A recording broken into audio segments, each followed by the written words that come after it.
mentioned that VerboLabs went on to represent India at the recent 75th Cannes Film Festival. So first, let me start off with the genesis of VerboLabs, what exactly it is, and how significant was reaching it, that the startup to Cannes Film Festival. Okay, so VerboLabs is something that has been created from scratch, like from zero, for the industry that is into audiovisual, mostly into audiovisual. So basically, what we are doing is we have a base of over 5,000 people who have expertise in languages. So they are translators, they are video editors with great language skills so that they can adapt the videos to different languages. They are dubbing artists or voiceover artists having great diction and good modulation in those languages. So basically we are serving to the media industry, media, entertainment. Also we are serving to a lot of startups who are into consumer space and want to reach out to a lot of people all around the world with different languages. So we have created this base of 5,000 plus people who are supporting us with human intellect into languages. So there are various tools which would give you machine generated content, which is not as good right now. We also take help of machine content in some places where it is significant, but then a human intervention is definitely required, and that's where marketing, like machine cannot understand what would strike the minds of people, what would convince them to buy. But here we have copywriters, we have voiceover artists who would really make sure that the brand attracts the audience. Like just you mentioned about the vastness of the startup that you are running, and it's been like over 5 years, right? 4 to 5 years. 2017 it was started. How was the Cannes experience? Because again, this was the first time that India was the honor of the nation at Market du Cannes, and it was altogether the first happening during this particular Cannes. We saw our INB minister going and then giving incentives for the startups to run in specifically this industry. So if you can share some of your experience from the same. Sure. So since India was the country of honor, so of course we were kind of welcomed into the event. It was not okay. This is one of the countries who's coming. We were the guest of honor. So yeah, we were welcomed into that. And for startups like us, it was a great opportunity to represent the country. Of course, we got to meet a lot of people there, to interact with our ministers also, to interact amongst ourselves and with other companies all across the globe who are into the audiovisual industry. So it was a great experience, especially India being the country of honor. So we were like welcomed with uh, more eagerness. Actually, I can see as you speak the spark in your eyes, like the you must be revisiting all the memories, how it went, and if we talk about Verbo Labs, like in audio visual, why specifically going in this path? Was this like something that you have already planned, or maybe a bridge that you saw and you thought of filling that gap? Okay, so when I was in college and I just wanted to work for part time for some time, I was good with languages, with writing. So I was thinking maybe get an opportunity and earn something. Then I started it. When I worked for 2 to 3 months, I understood that there's a huge gap in the market.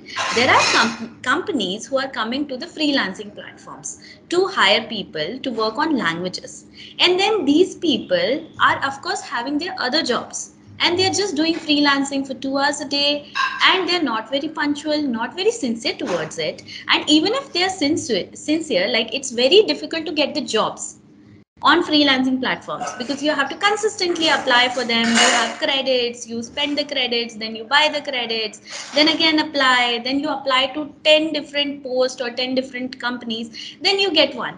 So very inconsistent in terms of earnings also for freelancers. So I thought, why not bridge this gap? So I started VerboLabs, wherein we have registered 5,000 plus people with us. They have been tested. We are sure about their quality, their punctuality, everything has been tested. And then they are being onboarded. Onboarded with an NDA to ensure that there's no data leakage from any end, because we are into audiovisual industry, a lot of like stuff comes in which is unreleased, so we have to ensure that. Okay, so these people are very sincere, very good with quality, and then we are able to bridge the gap. They have consistent income because we are giving them regular jobs, and then we also as a company have consistent clients, because then they don't have to search these individual peoples and test them. Because if you want to hire 20 different resources for 20 different people, I mean, you will have to talk to so many people and then judge them on freelancing platforms, which is very very tough. So yeah. Seems like a very tedious task to me. Like when you are telling about the numbers, and it seems a Herculean task to take upon, and to work with it. Isme jitne bhi elements hain, they are very different elements coming all together. So was it a challenge for you initially when you started off, and especially when we specify that a women entrepreneur done that, and right now we are seeing the rise in women entrepreneurs, and they're taking up the task to build something of their own. So how would you explain this process of the challenges that you must have faced? Okay, so challenge is with everything, with job, with managing family, with managing a company. Everything is a challenge, and then that is what makes life fun, right? So yeah, initially there was a lot of challenge with regards to hiring good quality people. What are the parameters on which we should test them? So it took little bit of time to understand how to test them, how to get them, how to ensure their quality and consistency. But then after we streamlined everything and built a super strong team, so it's going well. And as a woman entrepreneur, I think with regards to our society, I would say we get a better opportunity than men. Why? Because men cannot leave their jobs and start something of their own. Like they are at a high risk. If they are not, if they are failing, if men are failing with their startups, society would say, okay, they could not do something, they're not earning much. But for women, earning is not something which is like really attached to us as women. So it's like, okay, you can hustle, you can try, and then if you make it, like, it's great. If you're not making it, it's okay, you will manage family or you will join another job, and that is okay. Like, society does not expect too much. It expects, of course, family, managing the family and all, but then yeah, I took it to my advantage. And yeah, so I it was easy for me to leave my job and start something. If my husband would have done it, it might have been difficult for him, like, to leave the job. Parents would be consistently asking, okay, is it going well, are you earning enough? So yeah. The sustaining point comes with it, because as right now the numbers suggest that DPIIT recognized, we have over 70,000, 72,000 startups registered, and 100 plus unicorns now we have in India. But there's this culture now going on where people are questioning about the sustainability of a startup. So how a startup is sustained, like when you think of a product and you are now launching it in the market and going global, how do you maintain the cycle of being sustained, and keeping that authenticity as well? Okay, for me as a person, I'm a very low key person. I just want to ensure that whatever is coming in, we are not spending more than that. So it is a bootstrap startup. It's not funded. My company. Okay, I started it from zero, and it's all my investment, whatever went into, and then it's rotating. So we are growing only that much, which is allowed as per the finances that we have. So that is one thing that we are doing to maintain its sustainability, to ensure that we don't have to lay off anyone, to ensure that we are also growing in the right direction with happiness. So yeah, I mean, for with regards to sustainability, you have to ensure that finances are in place, really, because you cannot plan something which is not in your scope, and then then it just comes back to you. जैसे अब कांस का हुआ था तो वहां पर भी बात हुई कि audio and media is specifically media industry में we are going to be the content hub and right now because you are working with all those set of people who are going to decide the fortune of this country in being the content hub. So that's why is it shaping well? Like when you talk and interact Yeah, with yeah, people, it's you going see. well. I met a lot of people, and especially from India, they're like amazing people. You cannot say, like earlier, you were like, okay, they are from India, so must not be that good. Their quality might not be matching the international standards. That's not so right now. Everybody is doing so well, not just in content industry, everywhere, everywhere.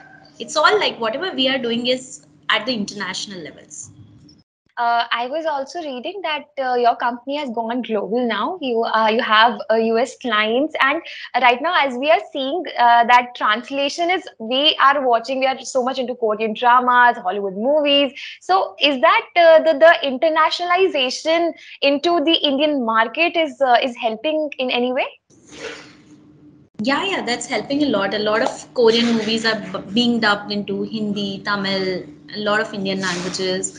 So yeah, our movies are going there, dubbing into their languages or subtitling into their languages. Our companies are going international into the global markets, publishing our content or our material into different languages. So their companies are also coming here. So it's like a global village kind of scenario. Everybody is getting connected with each other, understanding each other's culture. So yeah, I think it's both the ways. We are getting the benefit of watching their content, they are getting the benefit of watching our quality content and interacting with each other and really respecting each other's cultural things.